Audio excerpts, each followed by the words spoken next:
Hello and welcome back to Year One Racing TV in partnership with Alpha Live. We've had a few technical issues, but we are back and still stronger than ever to provide you with yet more exciting BSR MX5 Pro Series action.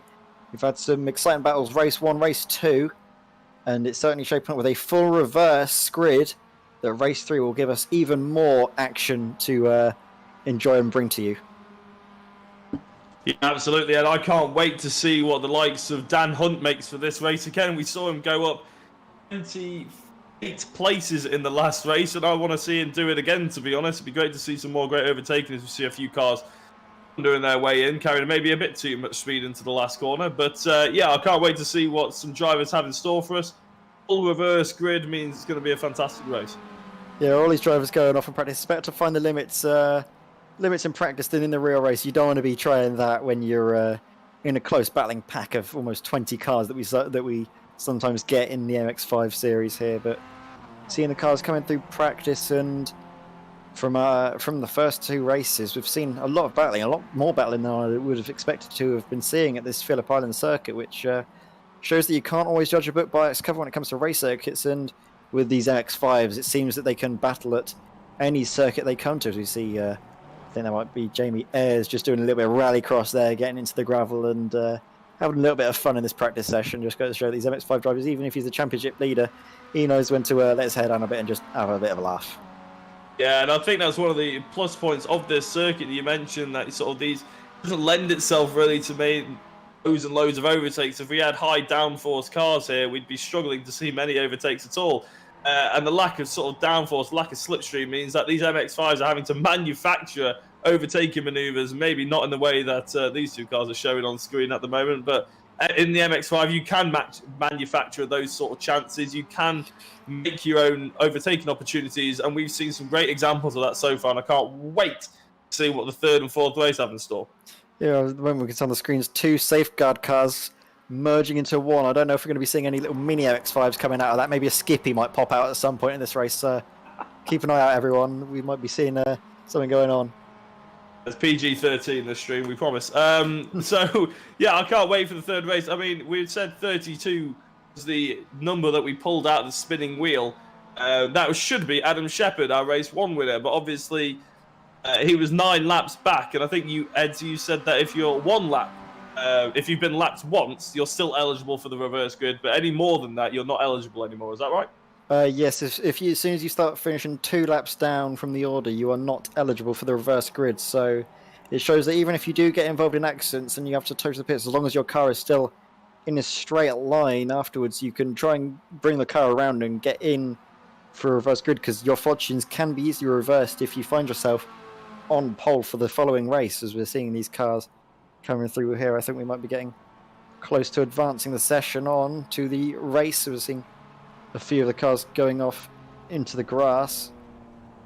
Seeing some definite drama going on there, a little bit of bumper cars going on here. This is why we enjoy this series, because a lot of the guys very, very chilled, and it's a big sort of community, the BSR, which we're definitely glad to be a part of and bringing to you. Yeah, for sure. It's a great sort of evening of racing, and I'm sure if this was real life, we wouldn't quite be seeing this amount of drama in practice. I can't imagine the Ginettas getting out there and thinking, yeah, I'm a bit bored of this now, I'm just going to stick it on the apex and see who hits me. But luckily we got practice over and done with now. We're going to go into the race sooner rather than later, and I believe, Ed, you're going to run us through the order. Yeah, we'll get the order up on the screen that we have right away. Graham Sefford on the button as ever. We have Rob Graham in pole position ahead of Ryan Moles and Alan Toon. Then there's Cesaro Rizzo in 4th place ahead of James Sharp. Martin Higginson in 6th place. Michael Bingham 7th. Roy Vivacki 8th. Joe McDonald 9th. And rounding out the top 10 is Robert Valinger. Andy Maxwell's 11th. And Graham Slack is in 12th place. Then there's Roger Morton, Steve Hefford, Ryan Main, Daniel Perry, Craig Jones, Michael Barry, Jamie Ayres, and Charles Kellyman. Then we've got Steve Hansford, Martin Sampson, Jez Banks, and James Clark. 23rd goes to... I know we've already had Jez Banks, James Clark. There's Ralph Cullinan, Daniel Hunt, David Ward, Ben Sharp, Michael Wortman, David Chapman, Pete Van Gaal, Adam Shepherd, Shane Piggott, and Dave Buki. So these are our top 34 cars currently in the session. Seeing the cars lining up on the grid, currently on board with Ryan Moles, who's 2nd place. Going to be seeing if he can get the jump on Rob Graham, who's starting on pole position for round 3 of this evening's entertainment, this MX5 battling. Seen him get a good getaway. Ryan Moles gets an amazing getaway there on the outside, already into first place here, before even nearly halfway into the first corner. So we're seeing Ryan Moles ahead. Cesar Rizzo also getting a good run, maybe even challenging Ryan Moles into turn 1. And yes, Cesar Rizzo sweeps around the outside, just carrying so much speed. And is that Rob Graham in the background there, just getting a little bit loose there and getting into a massive pile-up. Several MX5s going left, right, and centre. Thankfully, we have large amounts of runoffs, but that was one heck of an incident.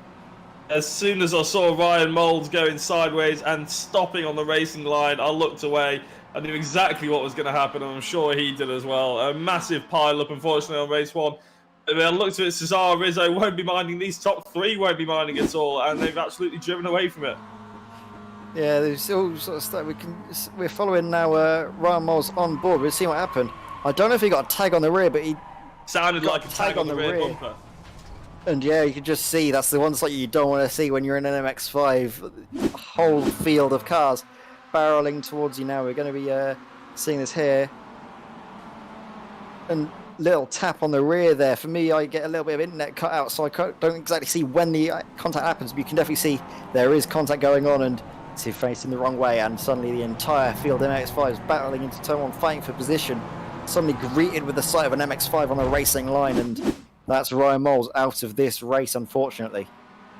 James Sharp has managed to move his way up to the race lead, I believe. So, James Sharp, winner at Motegi, twice last week, but now he's in the lead for this race as well. Rizzo, then I'm not quite sure how Cesar Rizzo held back quite so quickly in half a lap, but we'll see him. He's under attack now from Rob Graham, who goes to the outside for the first corner. I believe he'll be on the outside. Yes, he will.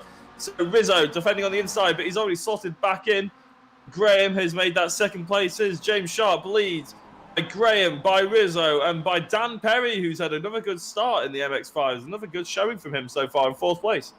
Yeah, Dan Perry has made up 12 positions from starting. He managed to keep himself his start positions car very well. Probably was wise to the yellow flag that was being flown, that maybe a few of the other drivers might have been blind to. Maybe we've got some drivers who are colourblind with yellow, but we're going to be seeing Dan Perry, seeing if he can get onto the back of this train, see if he can get the order. But James Sharp, he's had a bit of an unfortunate turn of things for the first 2 races, but it shows that a reverse grid can throw up a few surprises, and that's how your fortune can change. And James Sharp's going to be definitely happy about getting into first place, and hopefully he's going to be thinking he's going to be able to get away.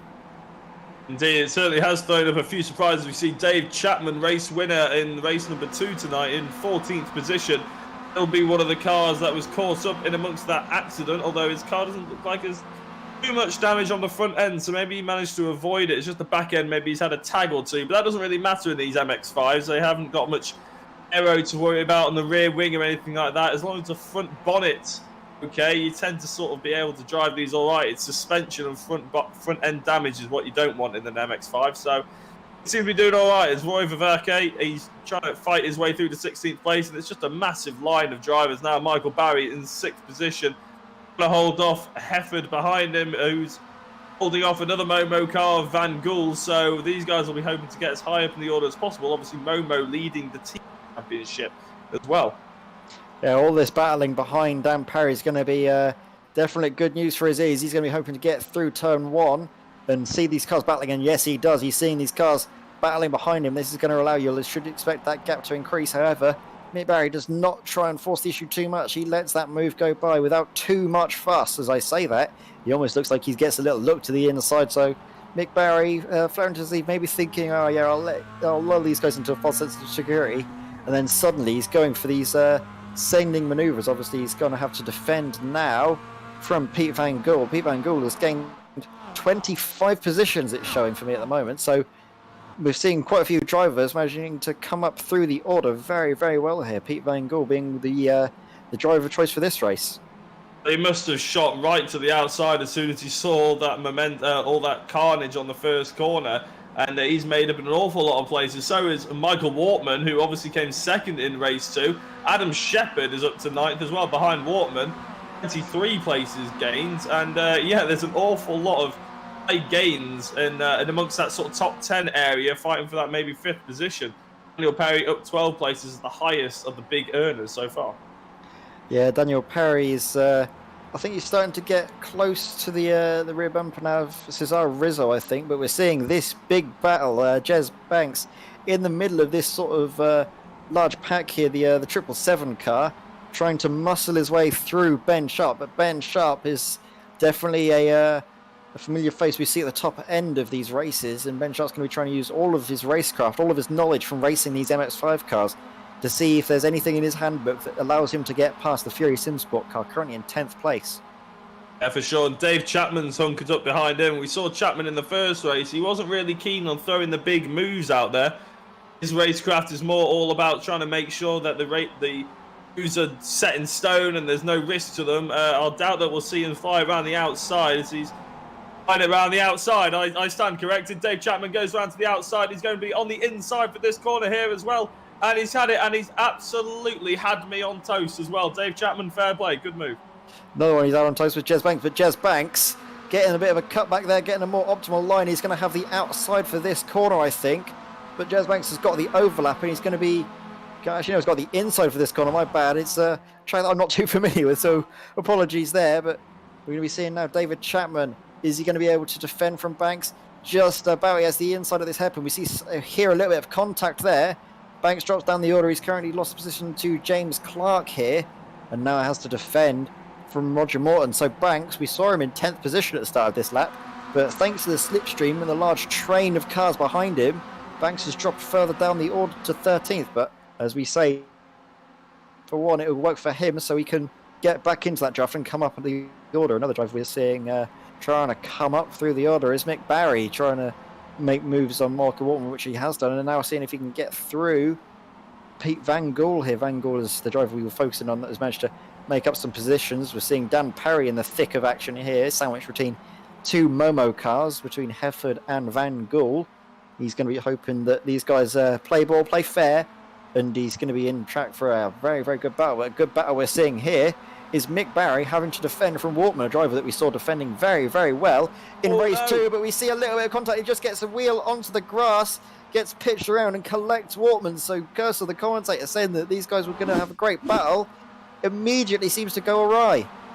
I think Mick Barry maybe stepped his wheel on the outside there, so no contact or anything. Maybe he was blinded by the inside of his car with all that pink, but unfortunately he's put a wheel on the outside and just ended up careering into the other 2. That was unfortunate as well, because we were lining up for a fantastic 4 laps. So we've already had 5 and they've absolutely flown by. We're past halfway on this race. So we see, oh, I thought that was Van Gool, Hefford, sorry, maybe putting a wheel wide there, but now we have Daniel Perry attacking Pete Van Gool. We'll see if he can move. And we've also got, is that Sharp, Ben Sharp in the background as well. Now he put it on pole in qualifying. He's getting in on the mix as well.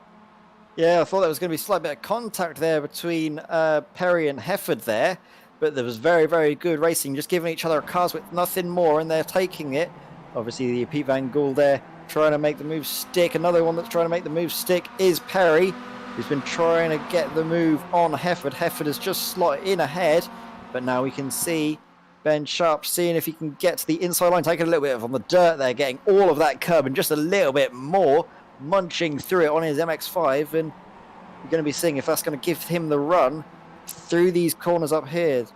Then Perry dropped back through the order a little bit, got a bit of damage on his car there, dropped back to Adam Shepherd, who we saw Adam Shepherd in that incident between Wortman and Barry there, parting the waters, taking the Moses line, going through them both unscathed, and it's working out well for him. We've got Dave Chapman behind Perry as well, so Perry really dropping back the order now. It's a fantastic race this. Unfortunately, Perry did fall down the order a little bit, but top 3. 1 checked out from this battle, and 2 they've ended up gapping themselves. But now we see the Momo cars going side by side, and Ben Sharp's joining them as well.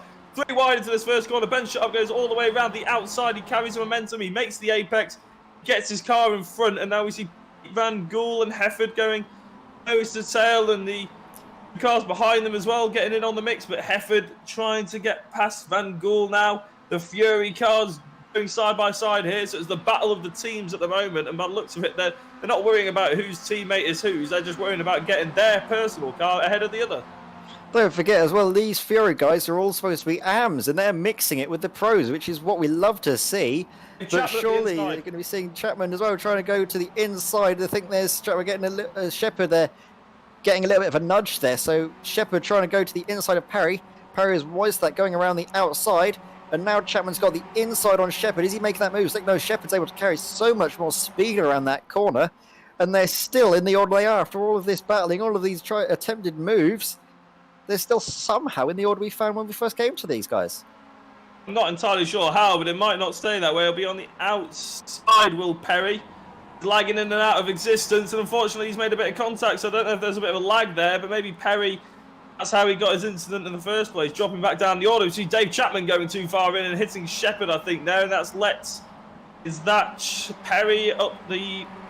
Perry's now on the outside. It's hard to keep up, Ed, who everyone is, especially when they've all got the cars painted the same. But Chapman in ahead of Perry, Hefford in front of him, then Shepherd in front of him, and Van Gool in fifth. Yeah, it's very difficult as well to figure out the difference between Jez Banks and I believe that is James, not James Clark, even Aaron Shepherd, because they both got green trim on their Fury Sim Sport cars. So very, very difficult to determine these. But Dan Perry's going to be trying to make a move on Chapman. Seeing if he can make a move around the outside. His car has got definite amount of damage on the front, which has impeded his straight line speed. You can see that the slipstream is just not as effective for him as it is these other cars in front of him. However, Dan Perry, through the corners, seems to be able to get his MX5 hooked up beautifully here, but just the amount of speed he gets just doesn't hook up, and there's a slight bit of contact there. I think that's Perry getting collected by Clark, and that sent him off the road. He got a little bit loose, and the slightest of taps was all it took. I'm going to call commentator's curse here, Ed, unfortunately, because as you said that his car was hooked up perfectly, his car hooked the outside of the circuit perfectly, unfortunately, and it ended up throwing him around, bit of contact later, and all of a sudden he's back down the order in 17th. That was a shame because he was driving a really good race. I'm sure I'll get an angry Discord message from Dan Perry very, very shortly. I think as soon as he sees this. I've raced with Dan Perry for quite a few times, and he's definitely a good laugh to be around. Very, very quick driving his own right, but it's very, very gutting to see that happen as we're now following Cesar Rizzo. There's a car in the background there. Is that Adam Shepherd getting wide? Yeah, that's Adam Shepherd getting a little bit wide there. I don't know what happened there. I don't know if it was all by himself. This car seems to have a little bit of damage on the rear there. We're going to be seeing here what happened. Oh, it was the Momo car just kind of... I don't know if they were misjudging where each other was. Adam Shepherd did very well to come back and manage to not get collected by the other drivers. So might be good to get a couple of angles on that if possible, but we are coming up to the latter stages of this race, and Adam Shepherd still persevering, still trying to come through in these Fury Simsport cars that have been involved in accidents, coming back out where they were. So currently Dan Perry in 15th and Adam Shepherd in 16th. So Fury has definitely been in the wars this one, but a driver that's not been in the wars, been able to get away clear on ahead, get about an 8.5 second gap is James Sharp, starting lap 8 of 9. He's going to be definitely happy that he's been able to get ahead when he did, because behind him there's been chaos and carnage everywhere we've looked. Yeah, for sure. I think he started about the 5th position, and Sharp managed to get into the lead on that first lap through some superior driving, really, some great driving and some absolute lightning pace as well to get 9 seconds ahead of Graham. Rob Graham, who's amateur again on the podium position by the looks of it at the moment on this penultimate lap. We see Ben Sharp going up the inside of, is that Jamie Ayres without a front nose cone? Yeah, Jamie Ayres without a front nose cone. Cesar Rizzo is span as well. I don't know what happened to Jamie Ayres, but that is definitely... Oh, I think he was a lap down already. No, I think Cesar Rizzo was initially in 2nd position.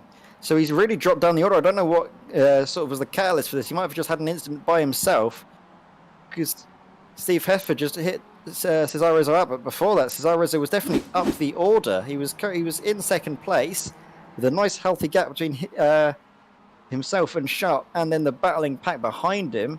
So that's going to be wanting to see what exactly happened here. But Ben Sharp has made his way back up through the order, and this could be yet another podium tonight of Ben Sharp. These consistent results will be scoring him plenty of championship points, And we could be seeing at the end of this round, these round of races, obviously we've got one more to go after this, as we start the final lap. Ben Sharp could be coming out of this as the driver scoring the most amount of points here.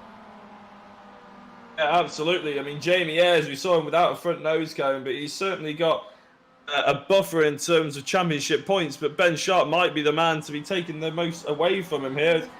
Hendy's not taking part in this. We'll be letting you know why after this race. But Efford hasn't had such a great round so far. But Ben Sharp's probably been the most consistent man in the top 5 so far. Yeah, definitely. Ben Sharp, the consistency as ever. We have been chatting with him before between the races as well. And he always tells me that he likes to try and take these races very smartly. I've been seeing his messages to some of the other guys that he's been racing with, just that by not finishing, you lose so many points. Even if you get in an incident, it's best to just throw it around, even if you're finishing last place, because you still get around about 60 points. So getting 0 points for a DNF in this championship, where the margins can be so thin between drivers, it can make all of the difference. And a driver that's been making all of the difference with his brilliant driving, he's made 10 seconds the difference between himself and second place of Rob Graham. An absolutely amazing drive from James Sharp as he's coming through the latter stage of the final lap of this race.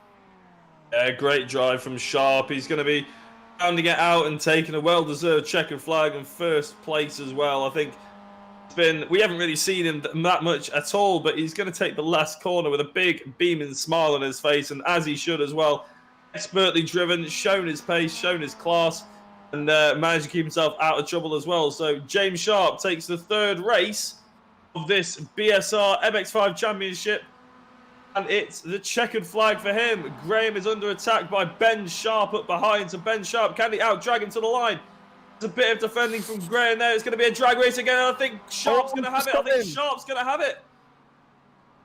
Oh, what a manoeuvre there by Ben Sharp, just getting the drive out of the corner there, and he's had a little bit of a celebratory sort of like little bump, a little bit of a friendly bump between himself and Rob Graham once they crossed the line, so they didn't affect the scoring. That bump happened after they finished, and what an amazing drag to the line. The margin was incredibly close. We said that the gap from first to second of the first race was one of the closest we've ever seen. This was something else. And I can't wait for Graham to pull up the, here we go, pull up the replay here, because I want to see just how close it was across the line. We'll be on board now with Ben Sharp. Obviously there are still cars crossing the line, but we want to see what the action's like here. Gets a really good run out of the last corner. He pulls to the inside. Rob Graham tries to defend it as well. Fair play to him. He's not defended it into the wall. And great. Oh, there. Ben Sharp. He was off the track, but he turned into Graham. I'm not sure if he meant to do that, or I think he was just celebrating. I think he was just celebrating, but it was just after he crossed the line, and if you get a slow-mo shot as well of just how, when they just come up to the line, I think he gets about an inch extra ahead of James Sharp, and the inch can make all the difference sometimes, and it has for Ben Sharp here. So it was James Sharp that ended up coming through the win, but what an amazing battle it was for second place here. We have the wheel now, spinning wheel, to see how this race 3 is going to line up.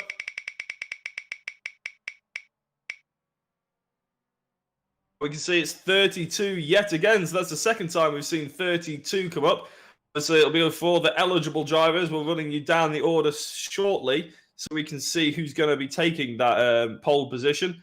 But Ed, I'll let you take over the results here.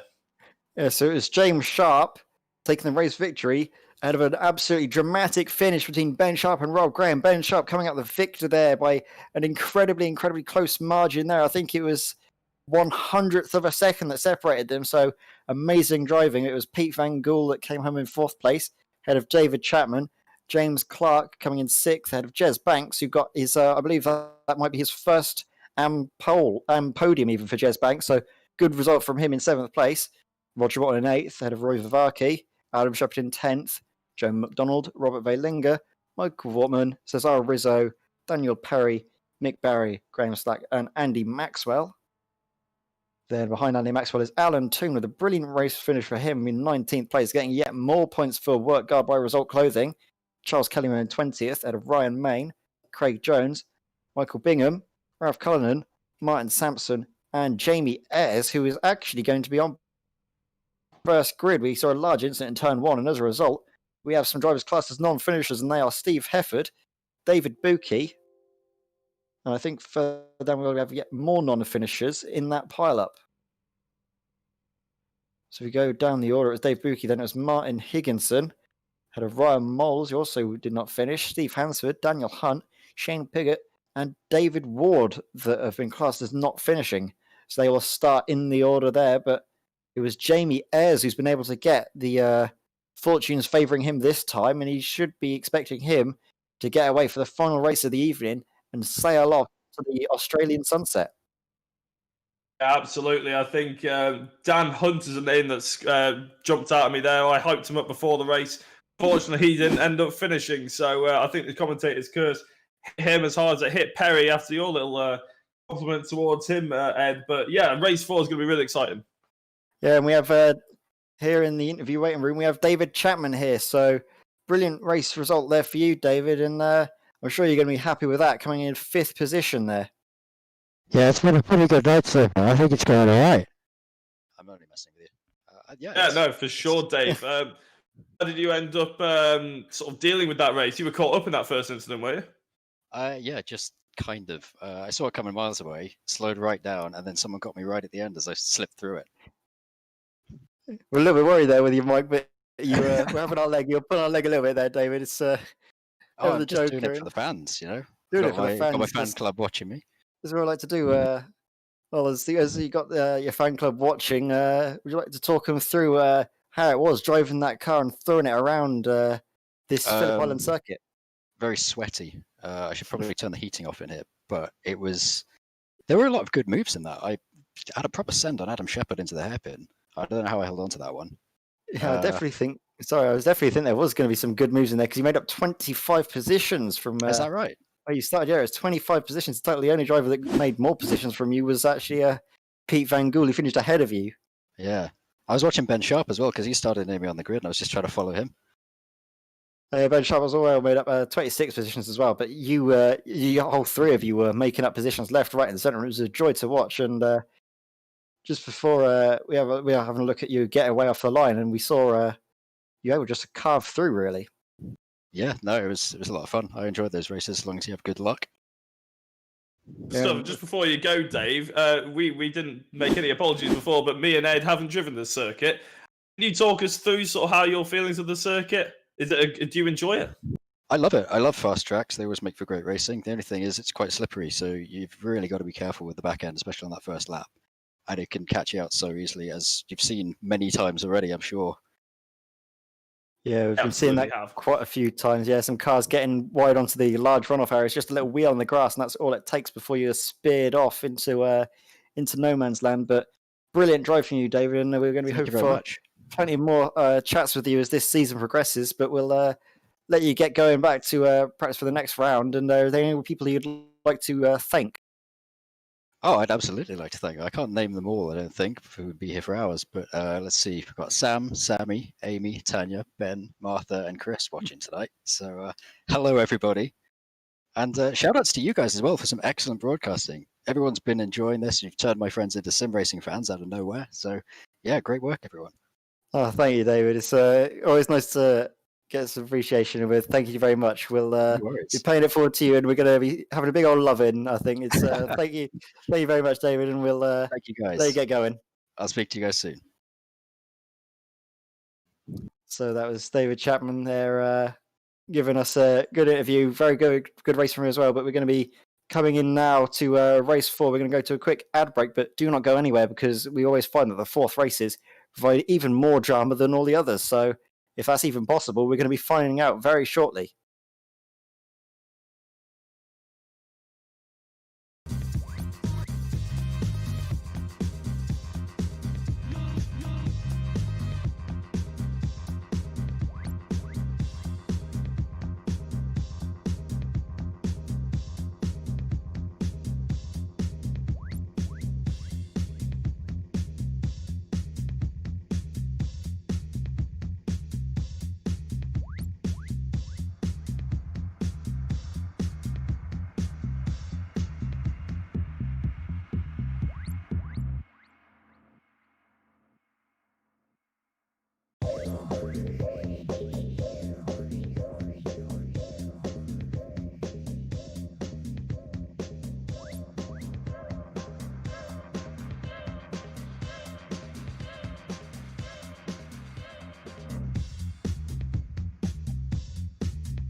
Hello, everybody, and welcome back to Year One Racing TV in partnership with Alpha Live. I'm Edward May, and joining me in the commentary box is Jack Oliphant, and manning the cameras, as always, for this final race of the evening is Graham Sessford. And Jack, that was one brilliant bit of MX5 racing we saw. Obviously, there was that incident at turn one, but from then on out, it was close battling wherever we looked. And how about that run to the line between saw Ben Sharp getting second place?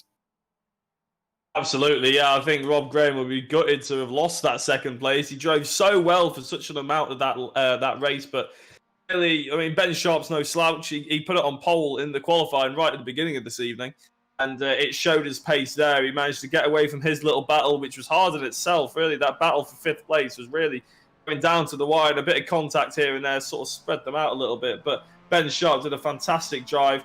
Got second place on the line. I think it was 0.012 seconds as a drag race to the line. And we were saying, race one, we didn't think we'd get a closer finish than that, did we? But race three just blew it out of the water.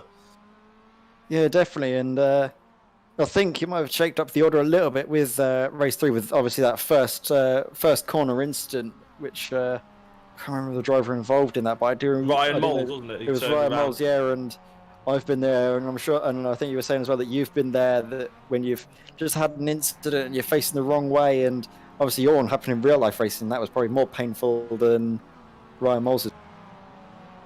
I mean, in a physical perspective, yes, it was absolutely more painful than I'm sure Ryan Moles one had. But, you know, emotionally, it still scars the same. I'm sure he had a really good start, did Moles, and it's a shame that he didn't quite manage to get around the first corner as cleanly as he might like. I think there was a bit of contact, and then the car just went away from him.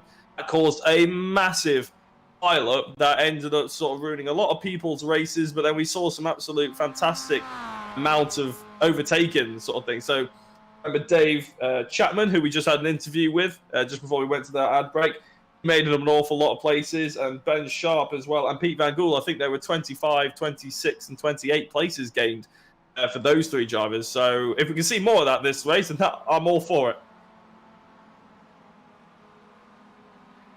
I think we might well see a couple more incidents like that as well in round four, in race four, because we tend to have people absolutely sending it on race four. They tend to think it's the end of the night, and they sort of not really worried. In real life racing, you might say, oh, you don't need the car until next weekend or next week, but obviously in sim racing that's not quite the case. But a lot of people wanting to make up for lost points, they might try and take some moves that maybe they didn't think were so smart in the first couple of races.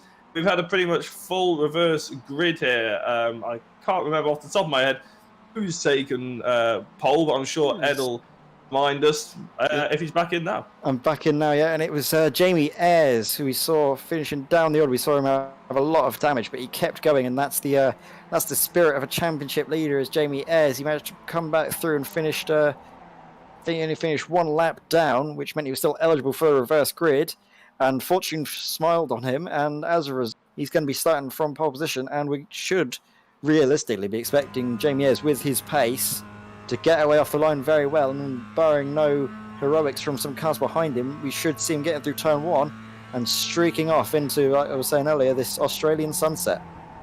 Yeah, well, Jamie Ayres, he needs it, I think, as well, because he came fifth in that first race, but after that, he sort of really struggled with the sort of race finishes. I think he's had a lot of contact. He finished now to front ends in that last race, but I'm sure he won't mind now he's got that pole position. I'm sure that'll mean a lot more to him, and he's got an awfully big championship lead, and I'm sure he'll be hoping to somewhat extend that. We were talking in the last race as well, weren't we, Ed, that Ben Sharp was probably the driver with the most amount of points gained so far. I think he possibly takes second place of Adrian Hendy. I think you know what's happened to Hendy tonight, because he's not taking part, is he?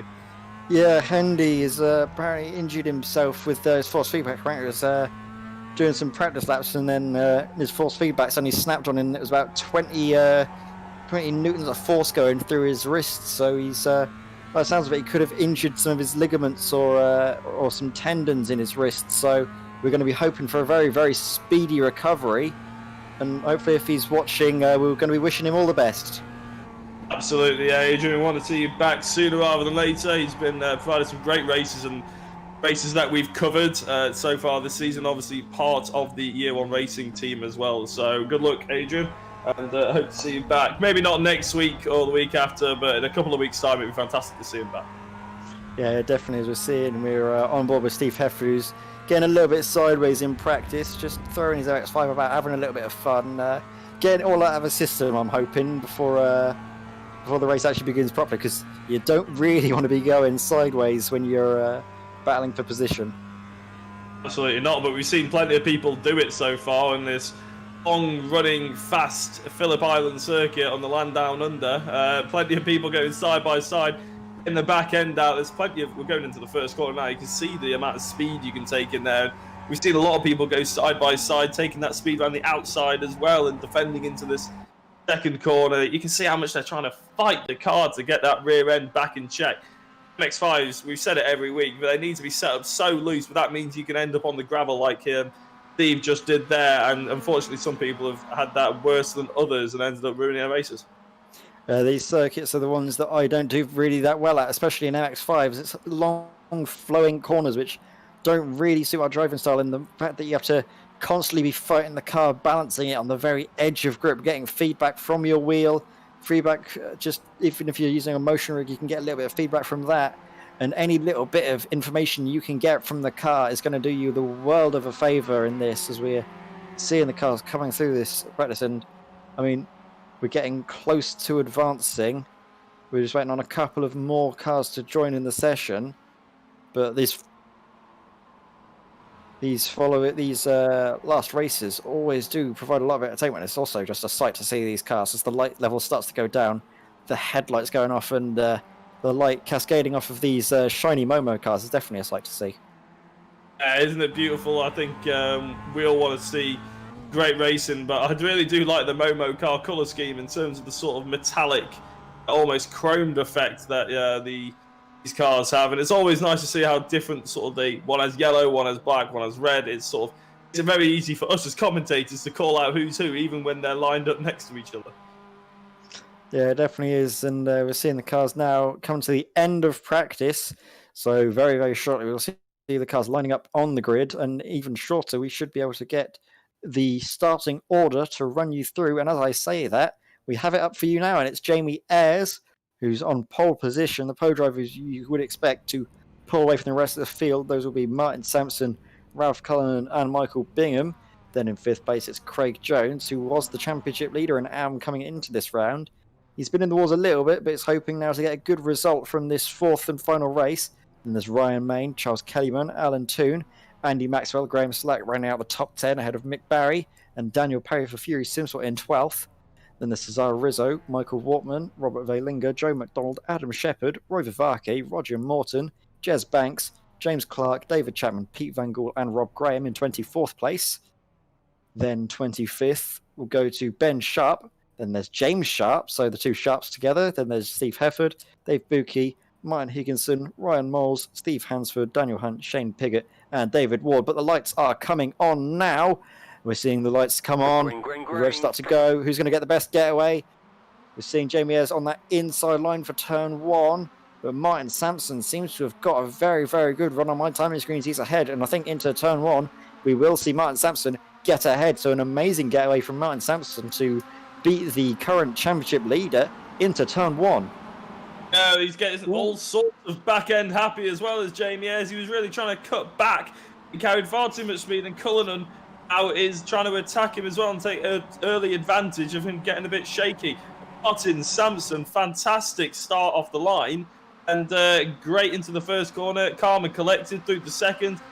Will he have track position for the third? As Jamie Ayres going to try and lunge him into this sharp right hand. This is probably one of the bigger braking zones in the circuit, and Cullinan's going to try around the outside. It's not going to work. As we saw, I think that was Craig Jones flying off the circuit there, straight on. There's now quite a big gap between these three drivers and fourth place, but we'll see what's happened there in a minute. Yeah, as we're seeing now, Ryan Main, the Year 1 Racing driver, trying to see if he can make his way past Cesar Rizzo, but Cesar Rizzo holding himself around the outside here. We're going to be seeing him going through. We're looking now back down the order as Van Gool ahead of Adam Shepherd, and further back down the order it's Dave Bucke and Chapman here. So Dave Chapman, the driver we've just had into interview, going to be trying to put on a good show for his fans, his little fan club that he gave a shout out to. but has lost the position to Dave Buki. And there, that's Hefford. Is that Hefford going wide? We saw Hefford earlier, but Hefford's now come off the circuit and I think has rejoined well down the order. My timing screen is going a bit mental, but I think that is Hefford and James Sharp in all kinds of sideways. So maybe that practice drifting hasn't really done him much good there. Maybe you should have had to keep the car on track a little bit more, but now he's in behind Dan Hunt. Yeah, and while we've been saying all of that, Jamie Ayres has managed to get into the lead of the race ahead of Martin Sampson and Ralph Cullinan.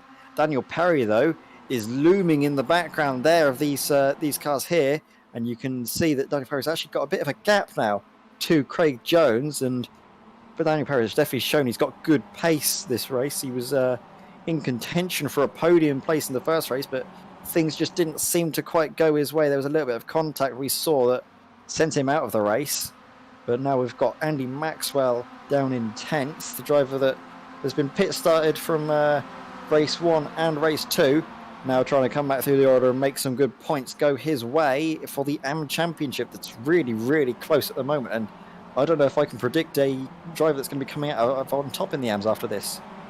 Oh, absolutely no idea who's going to be coming out. Oh, as we see one of the Fury cars going out wide. Is that Shepherd? It is Shepherd. And unfortunately, we don't quite know what happened there, but he's been spat out and he's been left on the circuit. He's rejoined now. I think that's him behind Dan Hunt. So he's joined back on, not quite at the back, but Rizzo's facing the wrong way as well. Yeah, drama everywhere we look. He seems to just get a slight coming together with, I think that might be one of the Safeguard by Result clothing cars. I'm not entirely sure which one it was, but he might have just been trying to go to the left-hand side of the track, and it might have already been occupied. And then there's Cesar Rezzo's incident here. Does he just get lost all by himself? Yeah, just throws it into the corner, carries too much speed in the rear of that MX5, getting very, very light, getting loose, and he just oversteers out of it. It's very unfortunate, but good to see the other cars around him not collecting him. Cesar Rezzo does the right thing of just staying stationary. It is painful when that happens, but it's the right thing to do, and the safest thing to do is just stay still and let the other cars go around you. Absolutely, yeah, but Jamie Ayres has no problems at the moment. He's pulled out a little bit of a lead, but Dan Perry has managed to get through Martin Sampson. Dan Perry in third place. He's got to get through Cullinan now, and if he can, there's every chance that he could catch Jamie Ayres. He's clearly been fast enough, Dan Perry. He hasn't quite had the luck. He did lead the first race, as he was alluding to earlier on, but unfortunately, he's got inadvertently binned by a couple of cars behind him. So he ended up, I think, coming across the line in 5th place, or lower down, actually. But he'll be hunting, he'll be sort of smelling the blood to try and get first place. He might be going for second here now on Cullinan, and he's made it through. So all of a sudden, he's got eyes only for one car. Cullinan gives him a little tap up the backside to try and force him along, make sure the issue, and he's not going to get caught by Sampson. But we see Dan Perry maybe hunting down championship leader Jamie Ayres.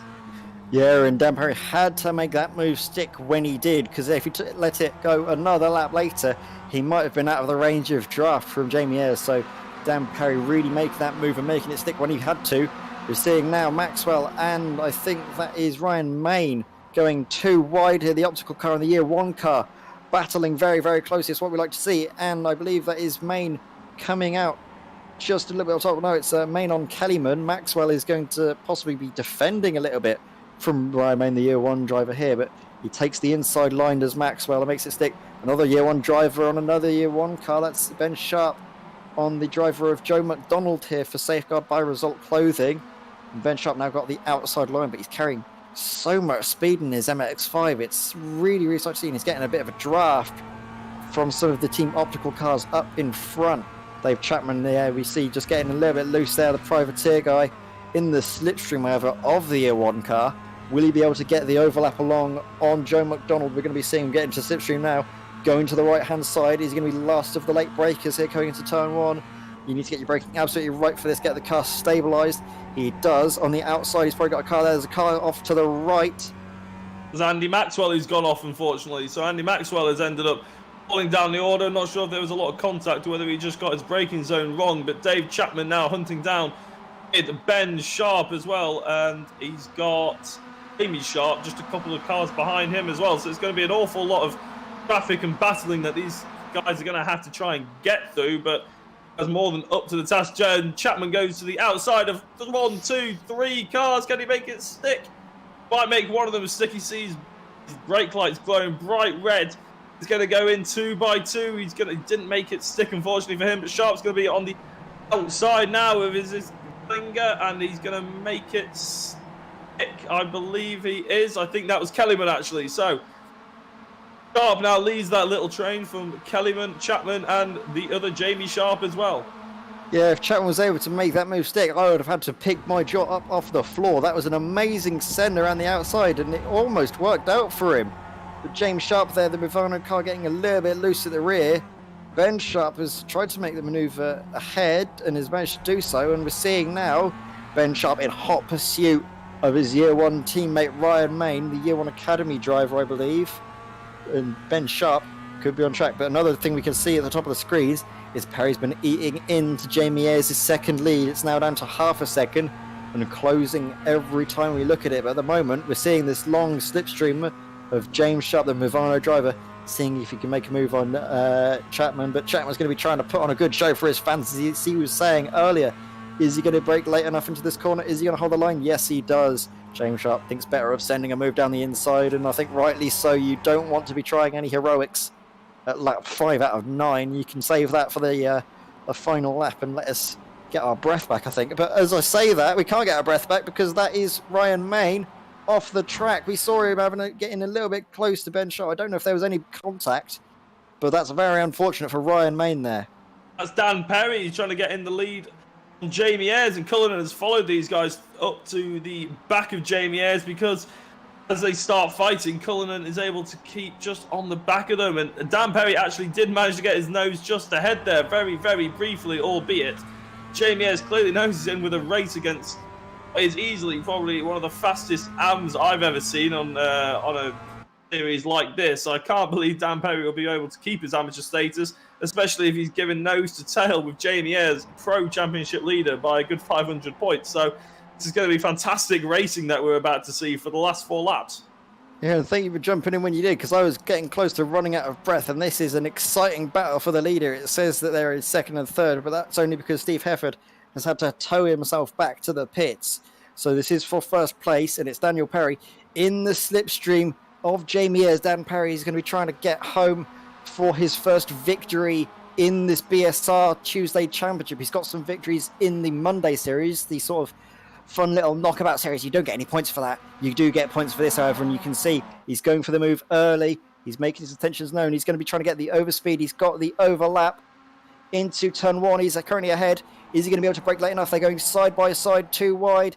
Dan Perry kind of blinking a little bit, slight internet for him, but he's got the inside now for this corner, and he's made the move possibly. Yes, he has. So Dan Perry comes into the lead on lap 6 of 9. Is he going to be able to hold it, though? That's the real question. Oh, as we see Jamie Ayres, he's getting all kinds. He's trying to really send speed through these corners now to try and get back on the back of Dan Perry, maybe make the move. And you were saying that you're going to have to pick your jaw up off the floor with Dave Chapman's move. You're going to have to pick mine up off the floor with that Perry move as well, right round the outside of the first corner. Legs glowing as hot as they can, as I think this is probably one of the slowest parts of the circuit.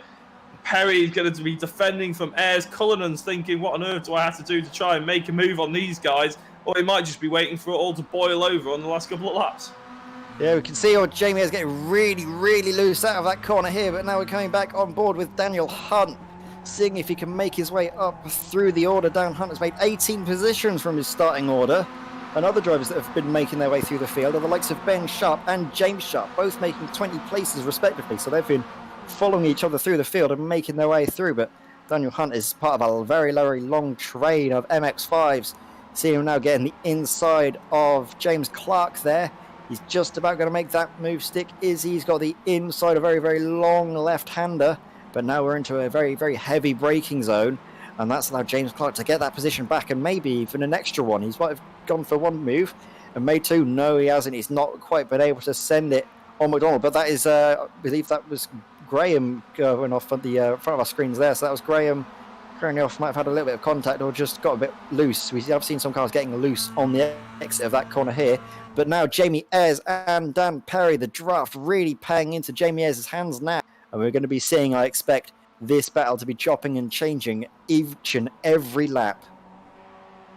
Absolutely, yeah. And Cullinan's making his move up the inside as well on Dan Perry, who's made Bit of a mistake into that second corner now.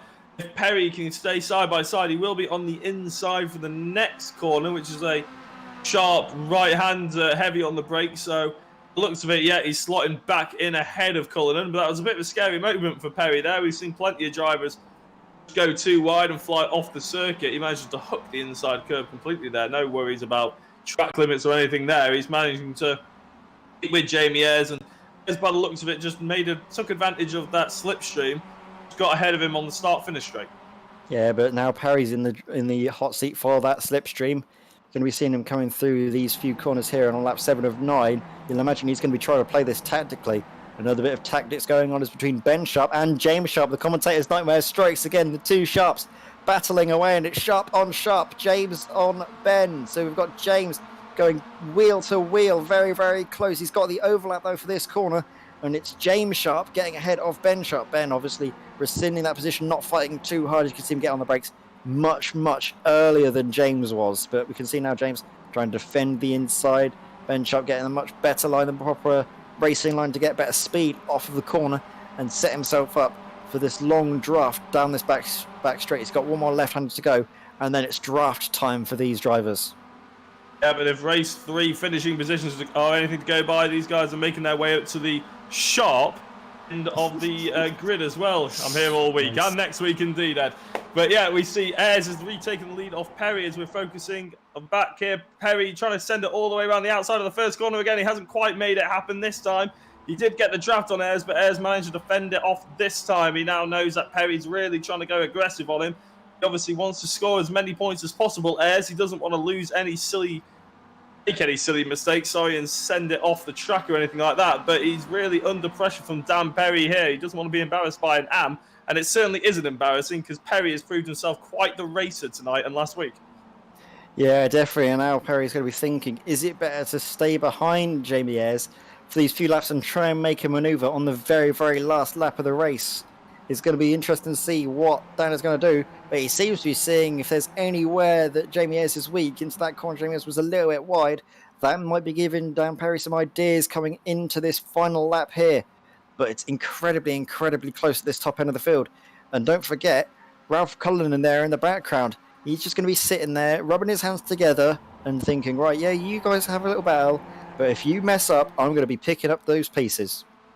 Absolutely. Cullinan, if anything, probably just needs to close that gap slightly more than it already is if you're going to take advantage. And Perry might be looking up the inside here of Jamie Ayres. It's going to be close, and every time there's an opportunity or an opening, Perry is filling the mirrors of Ayres in front of him, making sure he knows he's here, trying to put the pressure on, make him maybe force him into a mistake, a bit like Chapman did in the last race as well, to take the lead. As we see him getting all the way on the exit there, they're trying to push his car as hard as possible, try and get the most amount of time out of it, and they're going to be in the slipstream. Jamie Ayres is defending for all his life on the inside. He's going to be able to defend it now. Perry's going to force him to the outside. Is he going to be able to keep on the brakes? Are they going to be able to keep it up the inside? Perry, no, he slips it back up behind Jamie Ayres, and oh dear, this is very, very close. We're on the last lap of the race, so this is it. If they can make a move now, this is going to be how it's going to finish. Jamie Ayres just getting on the grass there a little bit, almost making a mistake there, and Perry smells blood. Yeah, Dan Perry here. This battle is going to be going right down to the wire. Dan Perry is now going to have the outside. Is he going to be able to send the move around the outside? He's late on the brakes. He's got the right line. Is he going to try and go for the switchback? Oh, Jamie Ayres parks it on the apex, though. Very, very good defensive driving there from Jamie. He's not leading the championship for nothing, you know, and he's really coming through and showing his good racecraft. We can see that Perry is just trying to send it anywhere he can, making Jamie Ayres compromise his line. And that's it. He's forced Jamie Ayres into a mistake, and that is definitely Dan Perry-esque coming through into the lead of this race on the very last lap. Just one slight mistake from Jamie Ayres, and maybe even Ralph Cullinan could get a piece of this pie. Yeah, exactly. We're coming up towards the end of the lap and the end of this race, and if Cullinan keeps fighting with Ayres, and Ayres might not have the opportunity to make the draft off Perry, as we saw in the third race tonight as well. But by the looks of it, Ayres is going to keep that position. He's going to want to try and be as close to Perry as possible. Is 0.8 of a second enough cover off the draft for Dan Perry to secure this win? We'll see as they come around the penultimate corner. They're coming around the final corner, Ed. Is it going to be enough, do you think? I think so. I think he's just about going to have it. Ayres is going to get the slipstream on Cullinan, And Perry's got a big enough gap as Ayres really gets loose off of the track there, but gets into the slipstream. And that's going to be Perry ahead of Ayres, ahead of Cullinan. What a last lap finish there. Absolutely amazing driving there from Dan Perry, just forcing the mistake out of Jamie Ayres. And that was all it took to get that race victory. So Perry, I think, gets his first race victory in this BSR MX5 Pro Series. And what a way to do it, Jack. Yeah, thoroughly great racing from all three. That's the first thing that we should definitely say from them. I mean, Cullinan, he didn't make any silly moves. He seemed always pretty happy in third place. He wanted that podium position. He had good space from Sharp in fourth place as well. But Jamie Ayres and Dan Perry, nearly every single lap, I think we saw them change position at least once on the timing screen. So last lap, yeah, definitely. That's Ayres making a bit of a mistake, maybe under pressure slightly, but there was an awful lot of pressure to crack under. We see them now. Mick Barry, as we just driving around there, coming home in 9th place as well. Just behind Jones, who apart from Perry was coming second in the AM class championship as well at the moment. Yeah, we're seeing though a lot of the drivers coming through the end, but there was some battling all throughout that field. We had to obviously focus on the battle at the front because it was incredibly close, but there was definitely some battles going on, and we saw Ben Sharp manage to finish ahead of James Sharp. We were saying that the Sharps were getting very close together, and another good result for Ben Sharp, finishing in 4th place. I don't think he's ever finished outside of that top 5. Correct me if I'm wrong, but I think he's been getting good points all evening, and that's going to be doing his championship fight the world of good. But one driver that we've got to focus on was Dan Perry. He kept his cool when others weren't. He managed to force the almost invincible, it seemed, Jamie Ayres into a mistake, the championship leader. And that just goes to show that Dan Perry, even though he's an AM, I don't think he's going to be one for long. And here we have the results on our screen now. It's Dan Perry taking the race win, the AM driver taking the AM victory, and the overall victory. I think we've seen 3 AMs come through for the overall victory today, which is definitely a sight to see. And there was Jamie Ayres ahead of Ralph Cullinan. We saw some last lap drama between those two as well. So no matter where it was, there was always drama. Then James Sharp ahead of Ben Sharp, winning the fight of the Sharps. Then it was David Chapman ahead of Daniel Hunt, Craig Jones, Mick Barry and 9th. And rounding out the top 10 was Charles Kellyman. Martin Sampson is 11th ahead of James Clark, Michael Waterman, Adam Shepherd, and Joe McDonald. Pete Vangle, the pro driver for Momo, comes in 16th ahead of Rob Graham and Ryan Main. There behind Ryan Main, there's Jez Banks, David Buki, Andy Maxwell, Steve Hansford, Shane Piggott, Robert Valinger, and David Ward ahead of Graham Slack, Ryan Moles, and Alan Toon in 28th place ahead of Cesar Rizzo, Rover Varke, Martin Higginson, Steve Hefford, Michael Bingham, and Roger Morton. And that was one amazing bit of M5 racing we've seen today. Each and every race had drama, and at the very last lap as well, there was almost always something going on. I think we've got some drivers in the waiting room. Which do you want to Sharp, Dan Perry, Mick Barry here? I think if we could hear from Ben Sharp, it would be great to. So actually, we'll take the race leader, the race winner, Dan Perry, actually, because I think he deserved it after that last lap antics.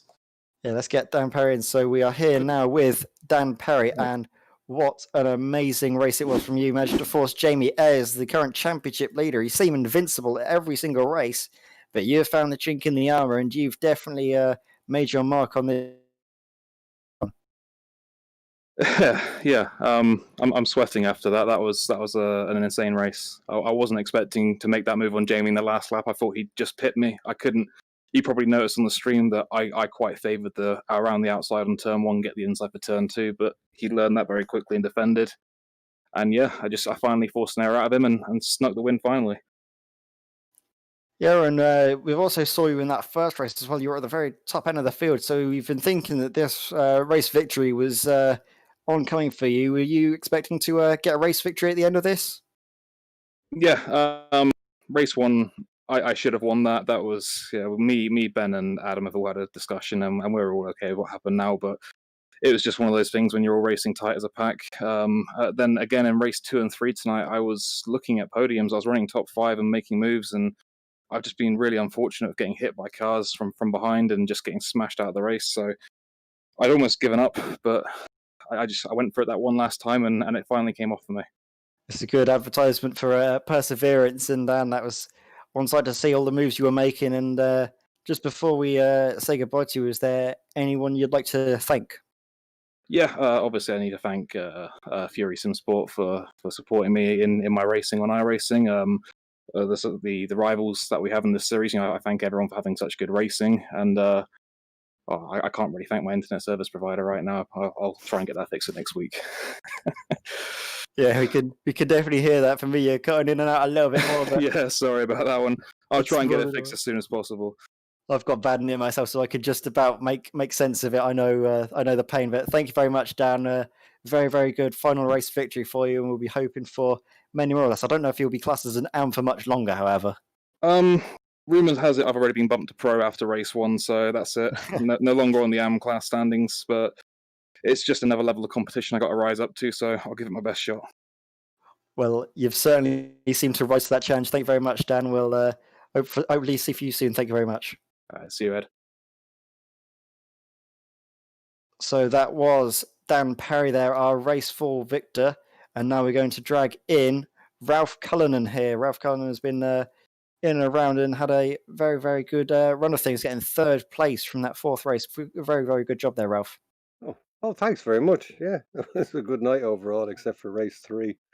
But yeah, I think a couple of nice finishes in 1 and 2, and 3 was great. Just lucky I could stick with the guys in the tow. That was the only reason I was there, I think, realistically. But yeah, it was just hoping they were going to come together and maybe take the win, but obviously it didn't happen. But yeah, great night overall. Thanks. Yeah, we were saying in the broadcast actually that you were definitely looking back in the background and probably rubbing your hands together, just thinking, "Oh yeah, those cars in front, they can battle of it." You'll come in and pick up the pieces, but you definitely seem to bring the fight as well to Jamie Ayres. How was that battling for race 2? Yeah. Just the final stages of that lap. I bet you were sweating bullets. Well, actually, I was sweating more last night than the Mondays, but yeah, it's not as hot tonight. But yeah, no, I think Jamie was flirting a bit with his flipping the back out. He was showboating a Yeah. bit. But yeah, he was obviously fighting to get back up there. But if I could have got through, all well and good. But I wasn't going to cause any problems for anyone. Just thought we should all finish unless these two guys came together. Just let's finish where we are. Get the points. Still, regardless of that, you have finished very, very strongly, and you've got good points for Result Clothing. And is there anyone you'd like to thank tonight? Yeah, the team as usual, all the guys, and Mr. David Ward for being the professional that he is, and getting me up to speed. But yeah, look, everyone helps each other in here. That's a good thing about it. But yeah, thanks to you guys. Another great night. Hopefully, going to watch that now. Yeah, getting better week by week. So thanks very much. Thank you very much, Ralph. It means a lot to hear you say that. And that was Ralph Cullen and 3rd place in race 4. And now we're going to go on to Mick Barry, the Mr. MX5 himself, BSR veteran of the series. And Mick, that was you were definitely in the wars a little bit. We saw you collected in a few races, but still getting 9th place in that race was a very, very good result for you, I think. Yeah. Evening, gents. Had a fabulous night. Thoroughly enjoyed it. It was, I mean, in practice, I was running 150s, 151s, and I was in the 149s most of the time tonight in the races. A couple of 13s, 17th, and then obviously dropping that 9th place at the end. So I'm really pleased with the whole night. My pace was up. Thoroughly enjoy the track anyway. It's a lovely track to race. I had some amazing races with a few of the guys. So we had Martin Sampson. We had a really good ding dong side by side, never touched once. So thoroughly enjoy it. Again with Charles Kellyman, had some great on track racing with him. So a wonderful night, and I'm looking forward to watching the broadcast, gents. Thank you very much, Mick. I've obviously, I've raced with you a few times in the previous series, the AM series, the AM Championship, and you mentioned quite a few names that I'm definitely familiar with racing against. And this league, this community that we've got, the BSR community, is definitely a very good fun group, and I'm definitely sure that you're glad to see this continuing going strong. Yeah, I mean, it's great, with all the guys, and the year 1 guys, I mean, me and Graham Slack, when we tangle up, we have a good laugh and we take the mickey at the end if we pranked each other. So it's all good, friendly stuff between all the different teams. And then you've got the pro guys who are always willing to give you a bit of help, Peter Van Gool, and the guys from Momo, Steve Efford, they're always willing to give you a little bit of advice, bit of help, following this line, that line, when to brake and so on. So, across the whole scope, you can't complain. The guys are brilliant. Yeah, well, before we say goodbye and let you thank you'd like to, I'm going to see if Jack Elephant and Jack, have you got any further questions? Mick, nice to speak to you. Obviously, too, we Jack. don't know each other that well. We haven't raced against each other, but honestly, watching you every time we jump to a pack, to a fight on one of these streams, it seems to have your car in amongst the fight. Is that how you like it? Do you Yeah. enjoy sort of being right in the middle of things? I love being in the middle of it because normally, if you're following, I mean, I tend to sort of, I mean, you've seen me when I've had a 4th place and a 3rd place and that, and I probably could have fought a little bit harder and moved up that ladder. But if I've got someone like Dan Hunt behind me, I'll let them go past and I'll just follow their line, you know. And I find that's where I pick up that extra second. But I love being in the packs, and now I've moved over to VR. You can look either side, and there's so much more awareness than having single or triple screen. So yeah, stick me in a pack. I absolutely love it, Jack. Love it. Fantastic to hear. Yeah, great to hear the sort of camaraderie and the spirit of racing as well on the show in this BSR MX5 Championship as well. Fantastic speaking to you, Mick. Yeah, thanks very much. Yeah, just to the guys at Result, thanks very much, and to everyone, you know, and Jamie Ayres for sorting it all out, and you guys, some great streaming. I know Graham very well anyway, and obviously getting to know you a little bit more, Edward, and now chatting to you, Jack. So good luck for the rest of the season, guys. Keep up the good work, and much appreciated. Thank you. Thank you very much, Mick, and you might expect to see me in the upcoming Monday races. I might pop in and have another bash like old times. Thank you very much, Mick. That's good luck. Good luck, guys. Thanks a lot. Bye-bye. And now, finally, to round things off, we have Ben Sharp here, the driver we've seen pretty much finishing in the, I think it was top 5 in almost every single race, Ben. I'm sure you remember it better than I did, but you've been finishing really in the top end of the field every single race. So those are some good points you've banked for a championship charge. Yeah, no, very happy with that. I think got the win for the night overall, which was that's always the aim, right? Going in, that's more important to me than getting wins. But I had 3 podiums, which that is really hard to do in this series. So yeah, enjoyed it. So big thanks to the Year 1 Racing boys. We've all been working hard recently, and it's paying off. And you've been seeing as well, you've been trying to lead the Year 1 boys ahead, and you've been in a bit of a battle with quite a few other teams as well. It's been good to see, but how's that been to be in sort of the Year 1 car up at the front, trying to carry the flag for everyone here at Year 1? Yeah, it's been hard work. It was even harder tonight because unfortunately Adrian hurt himself in a crash last night. It sounds like a real life thing, but he actually hurt himself on the sim rig last night. I think he's hurt his thumb, and he couldn't race tonight. So he's dropped from 2nd in the championship down to 7th. So he's going to be absolutely gutted, I think. And well, hopefully he's back out next week. Yeah, we've wished Adrian the best of luck, and we'll be wishing him it again. Hopefully he's going to get a speedy recovery, but just shows that these Monday races, they are good fun, but sometimes you need to take things a little bit carefully. Yeah, exactly. That was the plan. It's just keep picking up the points. At one point in race 3, I went into turn 1 and I saw everyone spinning everywhere, and I thought, well, that's the night gone. But somehow it just sort of cleared a path and managed to bang myself through without getting hit. So Yeah. really happy with that. Definitely, and you've definitely been putting in the practice in. I've been seeing all the messages you've been putting in the Discord about doing these Monday night races. And have you got anyone you'd like to thank before we close off for the night? My wife for putting up with me playing with the sim rigs all the time, really. She'll be shouting at me upstairs any second now, telling me to shut up. So yeah, just a big thanks to her, and obviously I already said big thanks to Year 1 boys for helping me out. But yeah, it's been good. I'm sure she'll be happy to that. I might have got you. You might have got out of the doghouse tonight, Ben. Thank you very much, and Thank you. good job. So yeah, that was Ben Sharp, and a very, very good racing all around, good interviews, and a good night of MX5 racing, Jack. Oh, it's always good night of MX5 racing, isn't it? I haven't had an evening where I've come away thinking, that was a bit dull, wasn't it? No, it's always been full on. Even every single race has been absolutely brilliant to watch. And I think Phillip Island's slowly turned into one of my favourite circuits to certainly watch at. I'm not sure I could quite race it in the same way that these guys have been, but yeah, I've loved every minute of it, and I'm sure you have as well. We had plenty of compliments tonight as well, Ed, for the coverage, so that was always nice to hear. Yeah, my ego's been boosted. I think if it's any higher, it might need to, it's going to be needing a spacesuit or something. I think it's been very, very good though, and we're thanking everyone that's been racing and watching us. But yeah, you mentioned favourite tracks. I think we've got one of my favourites coming up. I think the next round is going to be the Snetterton 300 circuit. Correct me if I'm wrong. But I think we're going to Snetterton next time, and it's the track that's most local to me, and I know you've raced there quite a few times, Jack. Absolutely, yeah. Snetterton, wonderful British circuit. Yeah, we covered it in the PMR last week, and it provided some great races there on a Wednesday night, and it's going to provide even better racing for the MX5. I am sure of it, so I can't wait. Yeah, Chad, I'm definitely familiar with where you are, and we're going to be hoping to bring you yet more amazing and very, very close packed MX5 racing in 1 week's time, same place at U1 Racing TV. I've been Edward May. Alongside me has been Jack Oliphant. Graham Sessford, as always, has been manning the comms. And we'll be hoping that you stay safe and will come back to us in a week's time.